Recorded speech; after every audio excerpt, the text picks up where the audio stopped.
देश को कैसे आगे बढ़ाया जाएगा, देश को कैसे प्राइस राइज के मुद्दे पे हम लोग पहले काम करेंगे, उसके ऊपर नीचे हम लोगों का बहुत बढ़िया तरीके से उत्तर मिलेगा, यही मैं उम्मीद करता हूँ। बहुत बहुत धन्यवाद। Thank you. सभापति महोदय, सदन में आज बढ़ी हुई महंगाई से आम लोगों के जीवन पड़े प्रभाव को लेकर चर्चा हो रही है। सभापति महोदय, 10 दिन 18 तारीख से लेके और पिछला जो 28 तारीख था, 10 दिन का समय पक्ष विपक्ष ने जहां करोड़ों रुपए खर्च हो रहे हैं लोकसभा चलाने को लेके, और पूरे देश का नौजवान किसान लोकसभा की ओर देखता है सत्र कब चलेगा, कब सरकार हमारी मांगों पर ध्यान देगी, और इस बात में 10 दिन गंवा दिए। इसमें विपक्ष से एक मिनट, विपक्ष से साथ साथ सत्ता पक्ष ने भी 2 दिन बराबर इस बात के खराब किए कि इस बात को लेकर राष्ट्रपति की बात की माफी मांगे। ये चाहते, मैं धन्यवाद दूंगा लोकसभा अध्यक्ष जी का, जिन्होंने बीच बचाव करके आज सदन को चलाया। क्या हुआ? और आज पूरा देश इस ओर देख रहा है कि महंगाई जैसे मुद्दे पे चर्चा हो रही है। सबसे सर्वदलीय बैठक में भी हमने राष्ट्रीय लोकतांत्रिक पार्टी की तरफ से सदन में महंगाई पे चर्चा करने की मांग की, और विभिन्न राजनीतिक दलों के प्रतिनिधियों ने इस विषय पर अपना पक्ष रखा। आज सत्ता और विपक्ष के साथियों को महंगाई को लेकर अपने अपने विचार व्यक्त किए।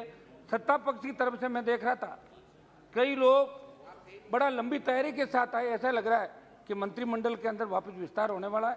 बहुत अच्छा वक्तव्य कई लोगों ने दिया, मैं शुभकामनाएं प्रेषित करता हूँ कि हो सकता है मंत्रिमंडल के अंदर आ गया है। सभापति महोदय, इस मैं आपको ये बताना चाहता हूँ कि ये चर्चा महंगाई पे तभी सार्थक साबित होगी जब सरकार देश में महंगाई को नियंत्रित करने को लेकर तत्काल ठोस कदम उठाएगी, सदन के सदस्यों के सुझाव पर अमल करेगी।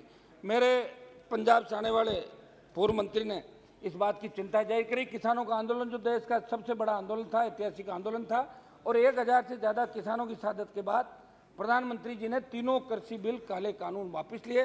तब ये बात हुई थी कि स्वामीनाथन आयोग की रिपोर्ट लागू करने को लेके और एमएसपी, तमाम जो फसलें एमएसपी के दायरे को लेकर ये बहुत बड़ी मांग थी, किसानों की जायज मांग भी थी।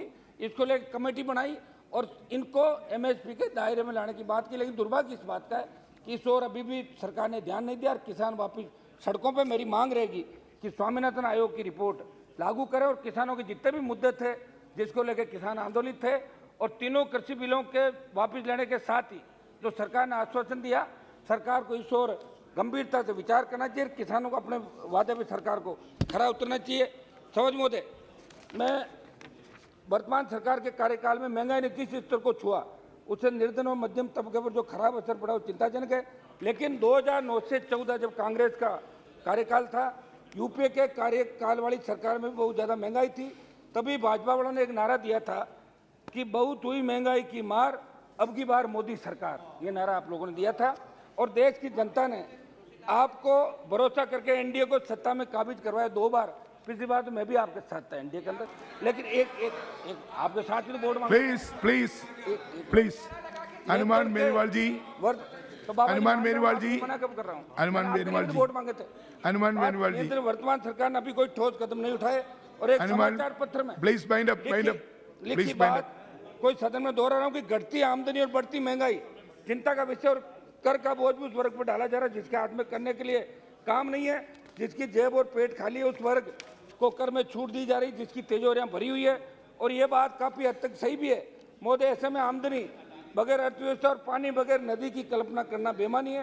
स्रोत सूख गए तो समझिए दोनों का अस्तित्व संकट में, और हमारे देश की अर्थव्यवस्था भी कुछ इस दिशा में बढ़ रही है। और जाहिर है कि देश की मौजूदा आर्थिक नीतियों आम जन के अनुकूल नहीं, क्योंकि एक तरफ अरबपतियों की संख्या तो बढ़ रही, लेकिन मध्यम वर्ग की जो हालात है, गरीबी का दायरा बढ़ा, चिंता प्रतिकूल नीतियों के कारण बाजार में मांग नहीं होने के बाद भी महंगाई। आज 2 मिनट में समाप्त करता हूँ। सरोज महोदय, अर्थव्यवस्था में आ रहे, आप तो 2 मिनट में घंटी बजाते, डिस्टर्ब करते थे साहब। तो जो होता है वो भी है कि 2 मिनट में क्या बोले आप, इतनी तैयारी करके 2 मिनट अगर आप दें तो मैं बोलूं, नहीं तो बैठ जाऊं। मैं बता दो, आप 2 मिनट बोलना, सबको टाइम। सभापति महोदय, उतार चढ़ाव के कारण वास्तव में भारत में सभी वस्तुओं का मूल्य तेजी से बढ़ा, और जिसका वस्तुओं के आयातकों पर भी प्रतिकूल प्रभाव पड़ा। वित्तीय बाजारों में अस्थिरता देखना, आप क्यों डिस्टर्ब करो मेरे को, मिली। और ये सही है कि कोरोना के कारण अर्थव्यवस्था पर प्रतिकूल असर पड़ा, उसके बावजूद रूस यूक्रेन के युद्ध से भी असर पड़ा। लेकिन हम कोरोना की बात को दोहराते हुए आखिर कब तक देश की जनता को महंगाई की आग में धकेल रहे हैं, इस बात पर सरकार को गंभीरता से विचार करना होगा। सरोज महोदय, सरकार को इस बात पर विचार करने की जरूरत है कि देश में महंगाई दिनों दिन बढ़ती जा रही है, जिससे आम लोगों का जीना दुभर हो गया। पेट्रोल डीजल से लेकर फल समाप्त कीजिए। सब्जी के दाम, 1 मिनट में समाप्त कर रहा हूं सर। प्लीज। दाम आसमान पर है। आपकी सरकार में पेट्रोल डीजल की कीमत आसमान पर है। इनकी दरें बढ़ने से प्रत्येक स्तर महंगाई पर पड़ा है। ऐसे में 2014 में जब आपकी सरकार बनी और आज की बात करूं, जमीन आसमान का फर्क नजर आएगा। इसलिए मेरी मांग है पेट्रोल डीजल की कीमतों को और ज़्यादा कम किया जाए। किसान को खेत में अपना ट्रैक्टर जोतने के लिए कम कीमत पर डीजल मिले, आम आदमी कम किराए में सफर कर सके। आपने मई माह में एक्साइज ड्यूटी घटाकर पेट्रोल 9 रुपये 55 पैसे, ऑनरेबल मेंबर से इनके खत्म कर रहा हूं साहब, 1 मिनट लास्ट खत्म कर रहा हूं। डीजल 7 रुपये सस्ता किया है। बावजूद इसके उत्तर भारत के प्रमुख 15 शहरों में Yes.